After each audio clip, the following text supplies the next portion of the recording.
we're not looking to hurt anyone. We're trying to find out what happened to our baby.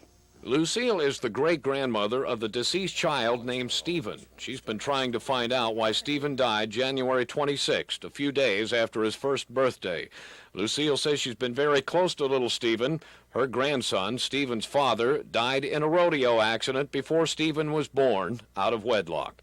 Stephen lived with his mother, but Lucille says she kept him almost every weekend and was working to have his name changed to the family name. Lucille and her family members are still shocked at Stephen's death. She says she was told the incident occurred while Stephen and some other young children were in the care of another relative on the other side of the family. They said it was an accident, but Lucille heard otherwise. The day the child died, the woman from Child Welfare came and interviewed everybody and told me in this type of death it was caused from a severe shaking.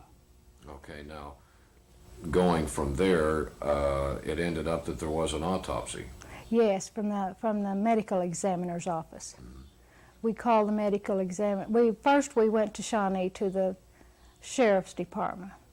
They assured us that they were looking into the death of this child because of the way he died, the severity of the injury. Could not have possibly happened from falling off of a 3-foot table. I saw a copy of the medical examiner's report. After the autopsy, the manner of death was deemed to be a homicide. Lucille says one person commented the child would have had to fall 20 stories in order to suffer that kind of injury. This has been on Lucille's mind since January in the death, and she wonders why no one has been arrested. Lady in the district attorney's office has told us that her hands were tied, that she didn't have this information, she didn't have that information. We checked with whoever she was supposed to have it, came back, and they have sent this information one place to another place. They couldn't do this and they couldn't do that. We can't find out what we're supposed to do. Lucille feels child abuse deaths don't get the same action as adult homicides. She said she has heard there are less prosecutions. Next, I visited the investigator on Stephen's case, Susan Holmes, who is the Pottawatomie County juvenile officer and a field deputy for the sheriff's office. I asked what the status was in her investigation. We have a child that's died of a head injury, and that's really all we know. It's difficult to pinpoint a head injury as to exactly when it occurred. It's difficult to say how much force was used. There were no obvious marks on the child to indicate how he had received this type of injury. I see. In other words, nothing that would be identified as a mark of a weapon or anything of that nature. That's correct. I see. Is there any hope in this case? Do you have some fears that because you can't talk to that child and because there weren't any witnesses that you know of, that this might never be solved, that the person that may possibly have committed homicide might go free forever? It's hard to say. It's still under investigation now. Although the evidence that we have, we cannot prosecute anyone with.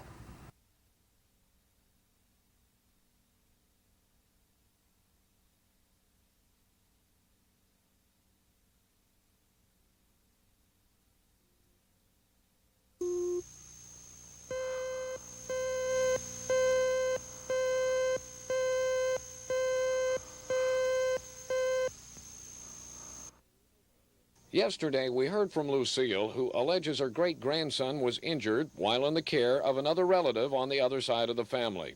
2 days later, the 1-year-old child died, allegedly as the result of those injuries. Lucille says the medical examiner's report indicated homicide. So, why no arrests? Well, the juvenile investigator in Pottawatomie County, Susan Holmes, says there are 3 suspects, but not sufficient evidence for arrests. In trying to answer Lucille's question, I learned that there are some difficulties in bringing child abuse cases to court. Well, I don't know if you would say there's a problem with it. It does appear that there are very few that are ever prosecuted. Can you think of any reason why this might be the case? Are there some unique things about these cases as compared to adult homicides, perhaps? Well, I would think that probably it's a problem with the evidence that the district attorney needs to file charges. There are seldom any witnesses to any kind of child abuse, you know, death or just abuse without a death. Now, you mentioned that the figures for child abuse or child abuse deaths in Oklahoma is on the rise. Can you tell me what the figures are at present?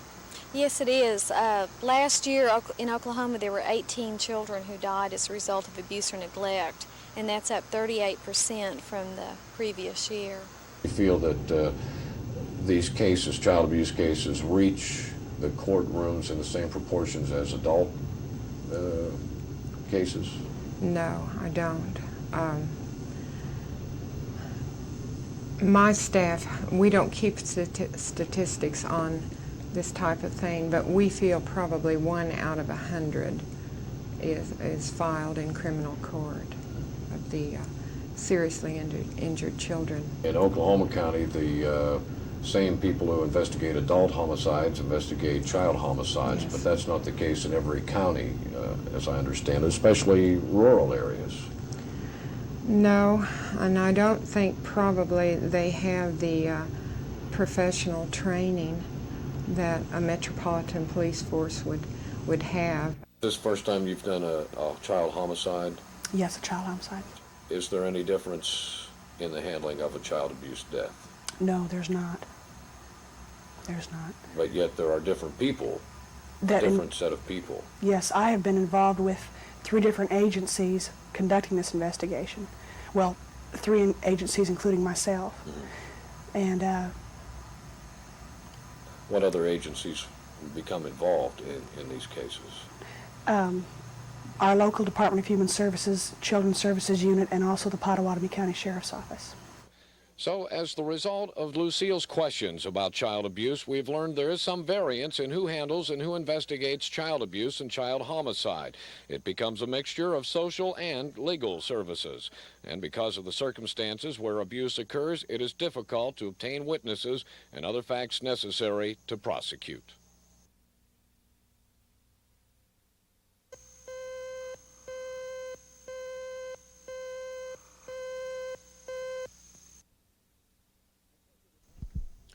I visited one of those who called in your corner about Social Security problems, Wanda Murray. Her husband died 2 years ago, so she's on her own now. She says she has meager support, veterans benefits, and some food stamps, totaling just under $300 a month. She says she'd like to get a job, but her physical condition prevents her from even doing household chores such as sweeping the carpet, let alone getting a job. And that's why she's trying to get Social Security disability payments, but they've turned her down twice. It was the T9 vertebrae that was cracked in my upper right ribs. It didn't have anything to do with this, and I bought that get up for $75 and wore it. And my lens, I'd keep telling them it's not working. Yeah. Okay, now just pushing this sweeper, you say, is painful. Tell me. Yeah, well, it gets the whole back to hurting across there. Because you push with your ribs and your muscles, and it hurts the ribs. I don't know by this time what to believe. You know, I know that I suffer. And if I do very much of anything, I don't sleep all night long. Wanda says she has cracked ribs, a cracked vertebra in her back, and rheumatoid arthritis. But she says it took many trips to several doctors before they diagnosed her problem. One doctor recommended sending her to a psychiatrist, but that was before a body scan revealed the physical injuries. She says 2 doctors recognized the fractures, so she took their papers to Social Security officials, hoping to get disability payments because she hasn't been able to find work she can do without pain. But it says here, you said you're unable to work, and and while X-rays show you have this early arthritis, it never does mention the 9th vertebrae. Yeah, so they're saying that the X-rays don't show any... Here, you said you're unable to work because of rheumatoid arthritis, which they agree the X-rays show.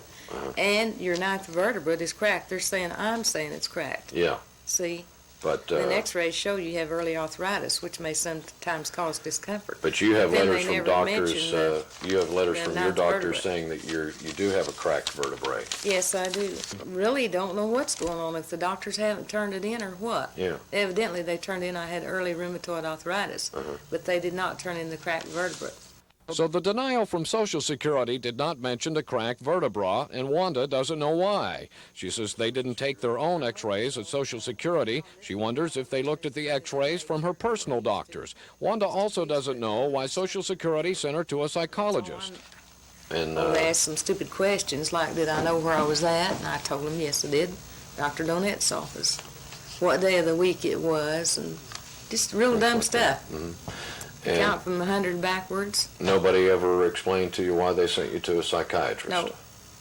No. Have you ever had any mental problems or any No. thing No. in your medical history? No. That, I've had some nerves, but everybody has nerves, don't they? well, you know, a lot of times Social Security and other offices will say, this person's okay, they just don't want to work. Are you a person like that? No. I've been a gung-ho little girl all my life.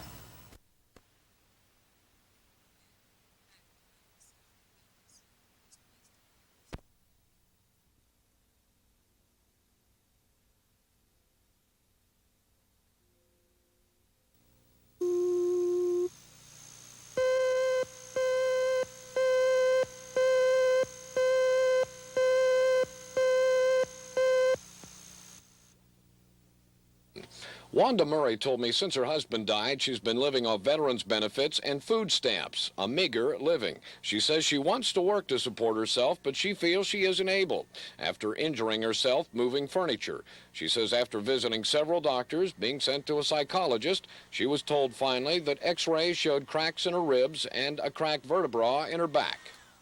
Now, just pushing this sweeper, you say, is painful. Tell me. Yeah, well, it gets the whole back to hurting across there. Because you push with your ribs and your muscles, and it hurts the ribs. I don't know by this time what to believe. You know, I know that I suffer. And if I do very much of anything, I don't sleep all night long.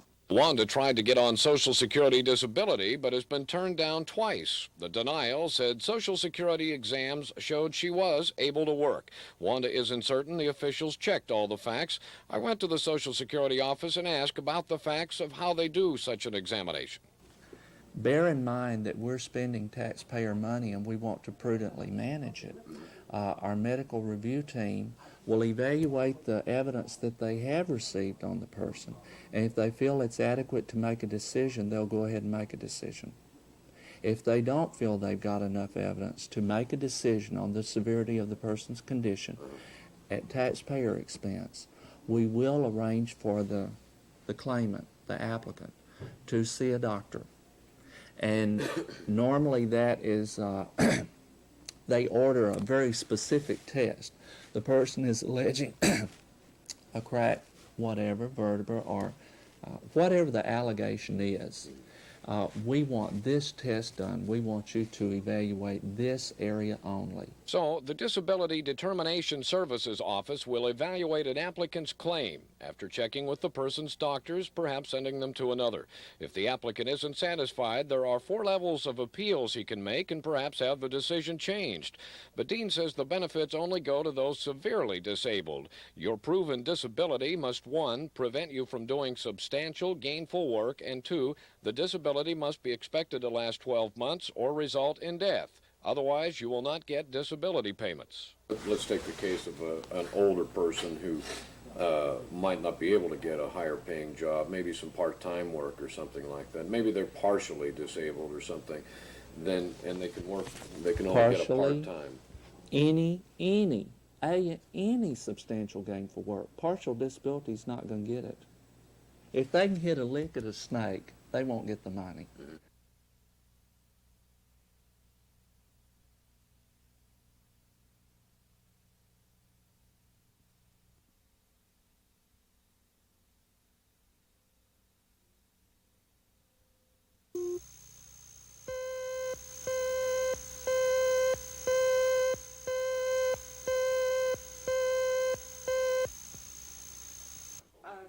Naturally, Jan Dickey has shed more than a few tears since her husband-to-be decided not to be. The wedding date was set for May 7th. The arrangements got underway back in early April, but the groom got cold feet April 18th, and the whole thing was put off for the time being. Then Jan and her family began the job of canceling everything on April 19th. Her father had bought them a honeymoon trip to Cancun, Mexico, with a night stopover in a Dallas hotel. All that had to be canceled. Jan tells me she's still waiting for a full refund of $859, but so far they've only received less than half the amount. She can't understand why the travel agency hasn't refunded the rest of the money. What did they say when you canceled? They said that it would be probably a couple of weeks before I would get my money back, and that there would be a $25 charge. And I said that would be fine. And they said, do you want us just to mail you the money out when we get it? And I said, no, because I've never received any of the stuff that you told me you mailed out, and I don't want to take the risk of the check getting lost in the mail. I said, if you'll just call me, I'd be happy to come over and pick it up. And after that, I contacted them several times because I hadn't heard anything, and they kept saying, well, it should be in any day now. We don't know what the problem is. They did give you some of the money back, though. Yes, within, I believe it was about 3 weeks, they didn't call me. I called them, and they said, oh, yeah, we have $384, which was the cost of the air fare, and said, we have that here for you. And I said, okay. I went by and picked that up, and they said, we don't know. It should be just a few more days, another week, sometime this next week before we get the money back on the hotels. How long has it been? Well, from April 19th, it's been about 4 weeks. I asked Jan if the travel agent had told her about the difficulty in getting refunds out of Mexico because of their economic problems. She said no, but travel agent Ann Pittman says she did warn Jan's father about the problem. I really feel that her father was informed. Her father is the one that called. Her father paid. We explained to him at that time that they would not even take the reservation in Mexico until we actually had her funds, because it was a last-minute reservation. And, of course, it was a last-minute cancellation. And so that's why she came over, and at that time we did her air tickets, and we also called in her check and then mailed the check.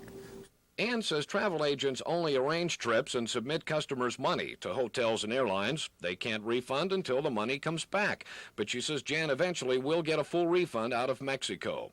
The money Jan won't get back is for her wedding announcements, which she says were ordered April 15th and canceled the 19th, 3 business days later. Jan says she paid half down, $45. But the day the wedding was to be held, the shop called Jan and said her announcements were ready. Why hadn't she picked them up? She said she had canceled them, and her mother had canceled also the same day. But the shop said they don't have any record of a cancellation. They explained to me they don't take cancellations over the phone to prevent jokers from canceling someone else's wedding arrangements. But more important, manager Peggy Sewell says her receipt shows the announcements were ordered March 30th, not April 15th. So they were already printed up by the time Jan's wedding was canceled, and the printing company must be paid. She says they also have a posted sign in their formal shop warning there can be no cancellations on ordered items. Jan tells me she didn't see that sign, and she says she can find no receipt on her order for the announcements.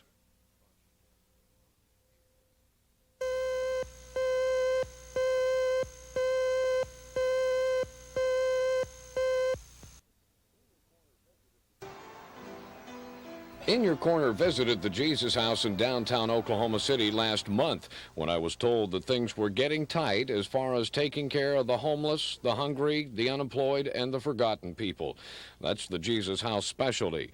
But the ranks of the needy were growing. Other facilities were filled up, and the Jesus House was having the same problem, especially bad because they were losing their building on the south side of town. However, Sister Ruth said they had found another building which needed some work but would help them accommodate the poor and the hungry. When Debbie Hill of Norman called In Your Corner to offer some building materials, I checked with the Jesus House and found they could use them. We picked up the materials today. Debbie and her husband Don operate Red Sun Construction Company. They had some wall paneling and ceramic tile they didn't need, and they donated the whole lot to the Jesus House. Roger and Charlotte Guerin are volunteers for the Jesus House and came to pick up the materials, which we helped them load up. Where did you get all this excess tile and paneling? We have a construction company, and it's kind of accumulated scraps from here and there and just different places, and I just didn't want to throw it away. I wanted to make sure someone could use it. Well, the Jesus House, no, it's just got a new building, so you think they'll be able to Yes, do I think something with it? and make it real nice. I think the tile is real useful, and I just knew that someone could use that because there was so much of it. Well, thank you very much for donating. Well, I'm glad 'cause- someone could use it. Roger and Charlotte took what must have been several $100s worth of tile and paneling on their loaded down truck to the new Jesus House facility on Sheridan in downtown Oklahoma City, where work has already begun as the result of several other generous donations. Paul Finneyfrock of Hobart, Oklahoma, donated kitchen equipment, which will enable the Jesus House to feed more than the 450 people they feed each day now. However, the Jesus House needs some sort of a bus to get out hot meals to the poor in the city area, another plan for the kitchen. Curtis Equipment Company also donated kitchen equipment and are helping to install it, along with Church of the Servant and Chapel Hill Church volunteers. Furniture for a new lounge room was donated by the Hoffman Furniture Store, offering an area of relaxation for those who know what it's like to sleep on the streets. And if everything goes well, the new Jesus House facility will be ready by mid-June if Oklahoma City grants them their permit. If you have any donations for them, you can call the Jesus House at 232-7164.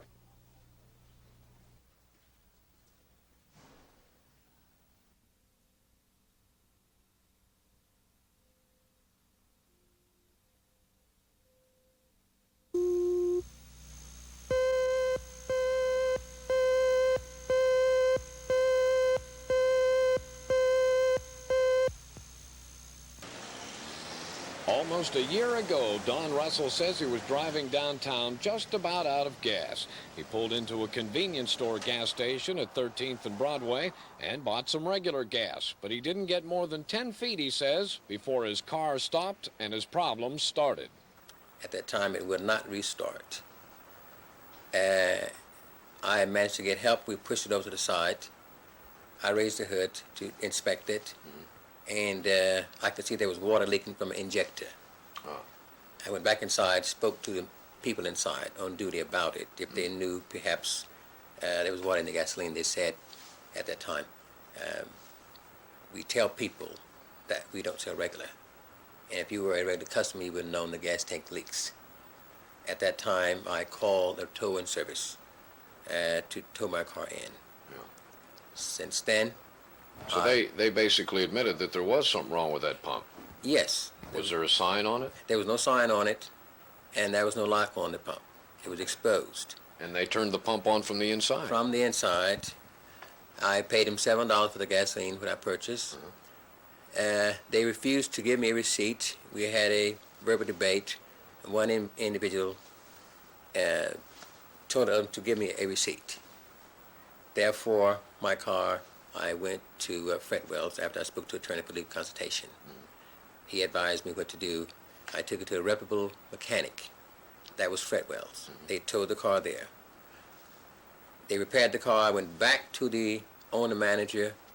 He stated to me a very indignant word. Therefore, I left the premises. While Don's car was in the shop, he filed a complaint with the State Corporation Commission, which sent out an inspector. And according to the inspector's findings, the regular gas pump was out of order and did leak. Now, you say that they did agree originally to pay for the repairs. How did that happen?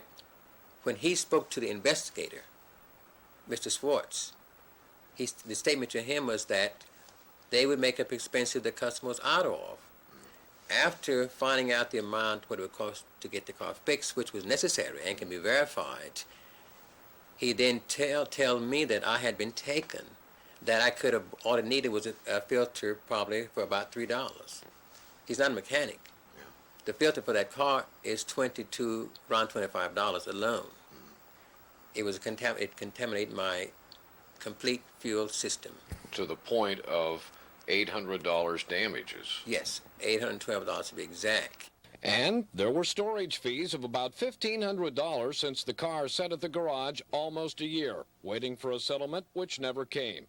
The officers of the Handy Pack store are listed as Alan and Linda Wilson and Dixie Wilkerson. Although In Your Corner left numerous messages for Mr. Wilson, our calls were never returned. We checked with Fretwell's about the status of Don's car. Service manager Gerald Watson said all those repairs were necessary on Don's fuel-injected import.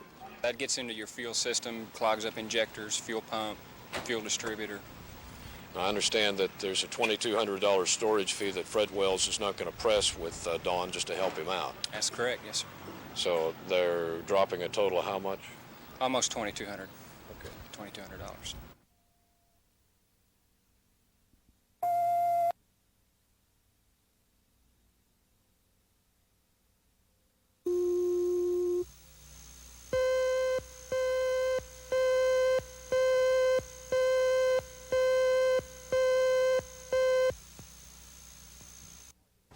You'll see several of these money boxes at parking lots around the city these days. They work on the honesty system, allegedly.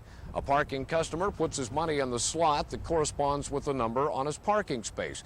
The only difference here is there is no parking lot attendant on duty, and the customer does not get a receipt or a ticket stub.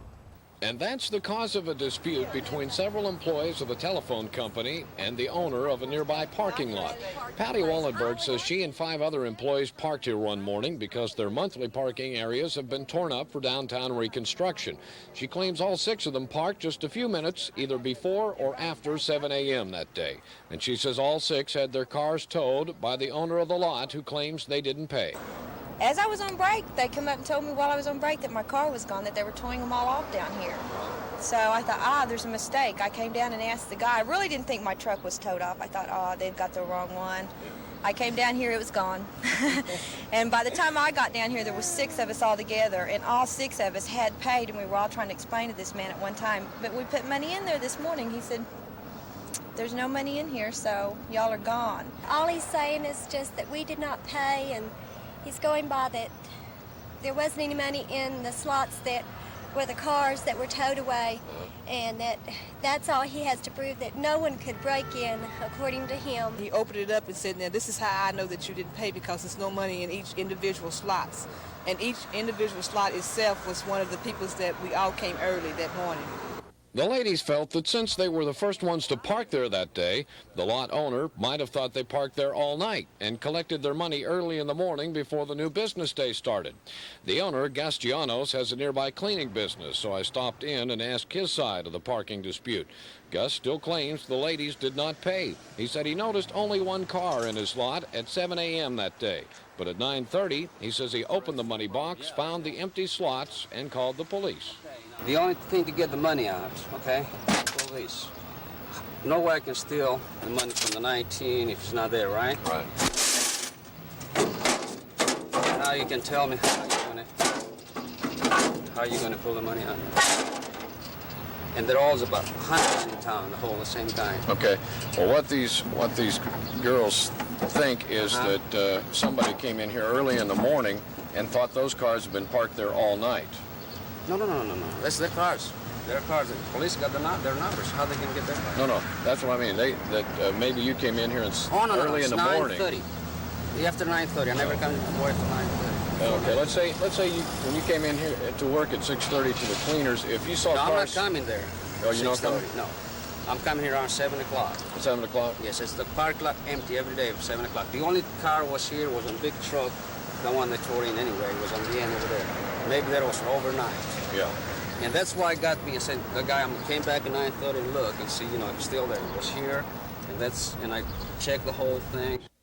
Well, Gus said he did come by the parking lot at 7 a.m., but he says he didn't open that money box until 9:30.